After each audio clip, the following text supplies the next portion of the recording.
Hello लोगोफोर, good morning. आंनि study family चेनेलाव फिन खेबसेबाव बयखौबो बरायनाय जाबाय लोगोफोर।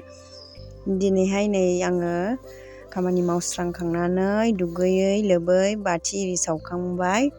दिनै दिपकनि जोनोम अक्ट'। दिपकआ जोंहा दिनैनिफ्राय फुरा 5 इयार्स कमप्लिट जाबाय। बिनि थाखायनो फिसा बार्थडे खालामनो नागिरदों लोगोफोर। नै केकआ दासो बहननो नागिरदों। ओरैनो दाम खमनिसो फिसानो। जोंहाथ' बिदि खुंनो बानायनो अबस्था गैखाया, थेवब्लाबो गथ'नि गोसोखौ गोजोन होनो थाखाय ओरैनो फिसाबाबो लाबोनानै होफैबाय। बयनिखौबो नुयो नालाय, बिदिनो खालामो बयबो, ओंखायनो एसे गावबो गोसो जाबाय, गोसो सन्थस जानो थाखाय। नै केक हाग्रा सिखाबो गैया, बेजोंनो हाबाय। नामखौबो एकदम बोरैबा लिरथारदों, लिरनायानो जाथाराखै।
नै लोगोफोर, जोंहा पार्टि जोबखांनानै जाखांनानै लोंखांनानै आलासि जाहैनो नागिरदों बासुगावथिं। थफ्ला थफ्लि लानानै ओंखारबाय नै दुर्गा फुजानि। बिदिबा लोगोफोर, दिनैनि भिडिअ'आ एसेनोसै। उननि भिडिअ'आव लोगो मोनफिनसिगोनलाय। बाय बाय।